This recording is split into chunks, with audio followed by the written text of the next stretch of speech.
Hello my beautiful divine souls, कैसे हैं आप सब। आई होप आप सब बहुत बढ़िया होंगे। आप सभी का स्वागत है डिवाइन हीलिंग विजडम चैनल पर।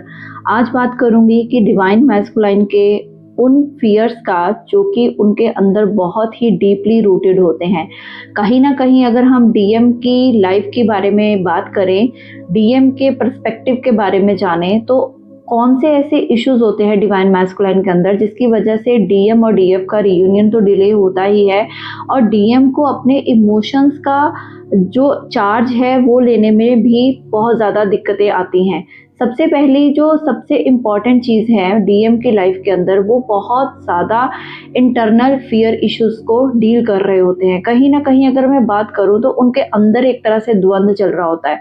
कहीं ना कहीं उनके अंदर की ऐसी इमेच्योरिटी या इनसिक्योरिटी या फियर या जो भी उनके वुंड्स हैं वो सरफेस पर नहीं आए होते हैं, जिसकी वजह से वो बार बार अपनी फेमिनाइन से रन करते हैं, बार बार उसको दूर करते हैं अपने आप से, बार बार उस चीज़ों को एक्सेप्ट करने से डरते हैं कि अगर मैंने एक्सेप्टेंस कर दी तो कहीं चीज़ें बिगड़ ना जाए। वो भी एक उनके अंदर बहुत बड़ा इशू रहता है। तो ये सारे फेयर इश्यूज क्यों रहते हैं और कब तक रहते हैं, इसके बारे में भी मैं थोड़ी सी आपको जानकारी दूंगी, और इस वीडियो का एंड तक आपको बिल्कुल क्लियर हो जाएगा कि डीएम के फेयर इश्यूज कब तक रहते हैं और कौन से फेयर इश्यूज डीएम डील करते हैं इस ट्विन फ्लेम जर्नी में। सबसे बड़ा और मोस्ट इम्पॉर्टेंट फियर होता है फियर ऑफ वल्नरेबिलिटी। वल्नरेबिलिटी मतलब कि उनको अपने अंदर की कमजोरियों को बाहर आने का बहुत बड़ा डर या खतरा एक तरह से रहता है, क्योंकि जब वो डिवाइन फेमिनाइन से मिलते हैं तो उनको लगता है कि मेरी जो ऑलरेडी अंदर की कमियां हैं वो किसी के सामने शो नहीं होनी चाहिए। तभी वो अपनी फेमिनाइन के सामने फॉल्स ईगो दिखाएंगे, कंट्रोलिंग नेचर भी दिखाएंगे, एक अंदर से उनका जो इमेच्योर बिहेवियर है वो भी बाहर निकल के आता है। बट वो सिर्फ एक डिवाइन फेमिनाइन के सामने ही आता है। ऑटोमेटिकली डिवाइन फेमिनाइन उनके हर एक फियर को अंदर तक देखती है और अंदर तक महसूस करती है कि ये इंसान चाहे बाहर से जितना रिजिड है, जितना भी इमेच्योर बिहेव कर रहा है, जितना भी मतलब अपने इमोशंस को एक्सेप्ट नहीं कर रहा, तो इसको कहीं ना कहीं अंदर उन सारी चीज़ों का चार्ज लेने का डर है, फियर है, ताकि मेरी कमजोरियां जो हैं वो सरफेस पर ना आ जाए। इसीलिए सबसे बड़ा डीएम का डर ये रहता है कि कहीं मैं कमज़ोर अपनी डिवाइन फेमिनाइन्स के सामने ना दिखूं। बट अल्टीमेटली क्या होता है जब दोनों मिलते हैं, इस जर्नी पर चलते हैं, तो जब उनके अंदर आपस में जो क्लैशेस होते हैं या लड़ाइयाँ झगड़े या वटेवर जिस भी सिचुएशन में पहुंचते हैं, और फिर रनर चेजर डायनामिक्स चलती है, बट कहीं ना कहीं डिवाइन फेमिनाइन उनके अंदर के वो कमज़ोरी को, वो कहीं ना कहीं इनर वूंड को पहचान लेती है और उसको समझ आ जाती है कि ये इंसान अगर बाहर से जो भी बिहेव कर रहा है बट इंटरनली इसका जो दिल है या जो इसकी विल पावर है वो बहुत ही ज़्यादा लो है। तो ये चीज़ के कारण वो अपनी फेमिनाइन से बार बार रन करते हैं।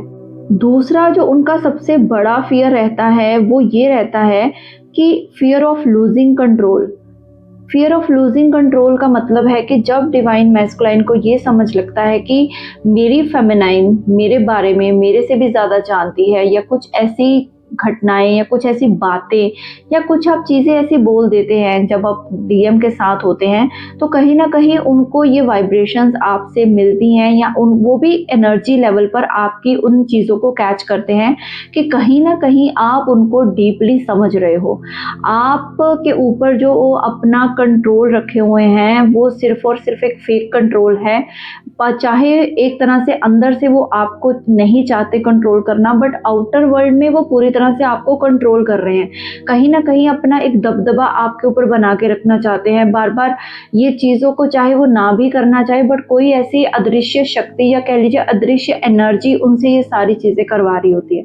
तो दोस्तों, उनका ये जो फियर हैं वो बेसिकली आते कहाँ से हैं? वो बेसिकली आते हैं उनके पास्ट ट्रॉमा से, उनके पास्ट लाइफ के कर्मा से। जैसे कि फेमिनाइन और मैस्कुलाइन दोनों पिछले जन्मों के साथी होते हैं, काफ़ी लाइफ टाइम्स में वो एक एक दूसरे के साथ मिले होते हैं, तो यहाँ से उनकी जो भी लाइफ चलती है, तो जैसे जैसे कर्मा बनते हैं वैसे वैसे डीएम के अंदर एक एक फेमिनाइन एनर्जी बहुत ज़्यादा हैवी हो जाती है कि उनको लगता है कि फेमिनाइन को कंट्रोल करना है और मुझे अपना कंट्रोल उसके ऊपर रखना है। बट ये जर्नी किसी को भी कंट्रोल करने की नहीं है, इसीलिए डिवाइन मैस्कुलाइन और डिवाइन फेमिनाइन को डिवाइन के द्वारा अलग अलग किया जाता है। सेपरेशन पीरियड में एज अ प्रेपरेशन उनको दोनों को अपने ऊपर इंडिविजुअली काम करना रहता है। इसीलिए कई लोग सेपरेशन में बहुत ज़्यादा घबरा जाते हैं, पेन में आ जाते हैं, वरी में आ जाते हैं। बट ट्रस्ट मी, अगर आपके ट्रू ट्विन फ्लेम हो तो आपको सेपरेशन से बिल्कुल भी घबराने की ज़रूरत नहीं है। चाहे कितना भी लंबा सेपरेशन हो, ये आपकी एक प्रेपरेशन पीरियड फेस होता है जिसके आपके डीएम के अंदर के जो फियर हैं वो सारे रिलीज किए जाते हैं। तीसरा सबसे बड़ा इशू जो डीएम को होता है, कौन सा फियर होता है, वो होता है ट्रस्ट इशू। ट्रस्ट इशू होता है और एक तरह से वो जनरली किसी पर भी जल्दी ट्रस्ट नहीं कर पाते। अब जब डिवाइन फेमिनाइन और मैस्कुलाइन मिलते हैं तो डीएफ तो उनको अपनी लाइफ पूरी की पूरी खुली किताब की तरह सब कुछ बता देती है कि ये मेरी बातें हैं, ये मेरी लाइफ है, मैं ऐसे थी, मैं वैसे थी, सब कुछ अपना ओवर गिविंग में अपनी सारी चीज़ें वो बता देती है डिवाइन मैस्कुलाइन को। तो कहीं ना कहीं डिवाइन मैस्कुलाइन को कुछ ट्रस्ट इश्यूज़ की वजह से आप देखते होंगे कि वो एकदम से अपनी चीज़ें एक्सप्रेस करते होंगे बट वो फुली एक्सप्रेस नहीं करते। आपको डीएम की लाइफ के बारे में इतना डीपली, प्रीवियस लाइफ जो थी उनकी आपके आने से पहले क्या था उनका, कहाँ थे, या किन उनके कैसा फ्रेंड सर्कल था, कैसी लाइफ गुजरी, उनका बचपन तक का टाइम कैसा था, मोस्टली जो डीएम है वो छुपा जाते हैं अपनी डिवाइन फेमिनाइन से। वो क्लैरिटी में उनको देते ही नहीं है उस चीज़ की कि हाँ आपको क्लैरिटी दूँ मैं, या फिर आप जैसे डीएफ पूरा अपना बचपन से लेके अपनी जो भी अब तक की लाइफ है वो पूरी एक तरह से बुक ओपन करके रख देती हैं कि यस ये मेरे साथ हुआ था और ये चीज़ें मैंने फेस करी, मैंने हर चीज़ जो भी अपने लाइफ में एक्सपीरियंस करी वो हर एक चीज़ शेयर करती है। बट डीएम को बहुत ज़्यादा ट्रस्ट इश्यूज़ रहते हैं कि शायद ये भी वही फेमिनाइन है जो नॉर्मल आज तक जिनसे मैं डील कर रहा हूँ, तो वे फेमिनाइन से अपनी चीज़ें छुपाने लगते हैं। कहीं ना कहीं उनको ट्रस्ट नहीं आता है इनिशियली, बट जैसे जैसे इस जर्नी पर वो आगे बढ़ते हैं, जब वो मेडिटेशन हीलिंग्स करते हैं, अपने आप की एनर्जीज को बैलेंस करते हैं, जब उनको एहसास होता है कि जिससे मैं डील कर रहा हूँ वही मेरी ट्रू फेमिनाइन है, वही मेरा काउंटर पार्ट है, तो फिर उनके अंदर से वो फियर जाने लगता है। फिर आप देखोगे वो बहुत ज़्यादा आप सामने जो हैं एक्सप्रेशंस में मतलब आएंगे, बहुत चीज़ें एक्सप्रेस करेंगे, बहुत चीज़ों को डिटेल में बताना शुरू करेंगे। नेक्स्ट जो फियर आता है वो होता है उनको डर लगता है अपनी शैडो साइड को फेस करने का। जो भी उनके फ्लॉज हैं, कमियां हैं, उनको डर लगता है उन चीज़ों को अपने सामने रखने का, डीएफ के सामने रखने का, या वो बाहर आने का। मे बी उसको छुपाने के चक्कर में, अपनी शेडो साइड को हाइड करने के चक्कर में वो इतने ज़्यादा फियर में रहते हैं तो वो रन करते हैं, वो ब्लॉक करके रखेंगे बहुत देर तक। वो आपको आपकी सच्चाई पता ही नहीं चलने देंगे कि आप किस लेवल तक पहुँचे हैं, आप किससे मिल रहे हैं। डीएम के बारे में डीएफ को कुछ नहीं पता होगा, बिल्कुल डीएफ अनजान होगी। सिर्फ उतना ही टाइम पीरियड पता होगा जब डीएम उससे मिलने आ रहे हैं, अदरवाइज डीएफ को डीएम के बारे में, लाइफ के बारे में कुछ नहीं पता रहता। बट जैसे जैसे डीएफ को इस जर्नी के आगे बढ़ाया जाता है, इनर वर्क हीलिंग करवाई जाती है, कुछ ड्रीम्स दिखाए जाते हैं, कुछ डीएम की रियलिटीज़ दिखाई जाती हैं, तो डीएफ को कहीं ना कहीं इनर कॉलिंग या इंट्यूशन से या फिर ड्रीम से उसको कुछ ना कुछ क्लैरिटी या जो उसके कन्फ्यूजन्स होते हैं डीएम को लेकर वो क्लियर होना शुरू हो जाते हैं कि ये इंसान इस टाइम पर ऐसा क्यों बिहेव कर रहा है, या वो इस टाइम पर अपनी शैडो साइड जो उनकी कमियां हैं उसको फेस करने से डर रहा है। इसीलिए सबसे अच्छा मौका होता है डीएम के लिए कि उस चीज़ों से भाग जाओ या छुप जाओ।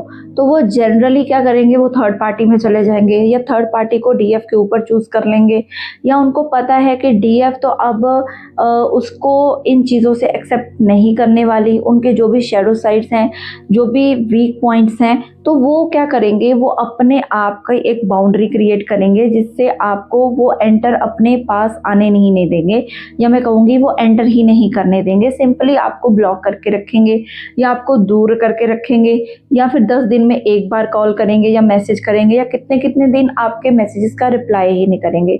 तो एक तरह से उनकी इंटरनल बहुत ज़्यादा वुंड्स रहते हैं जिसकी वजह से उनकी एनर्जी बिल्कुल लो एस्टीम में होती है।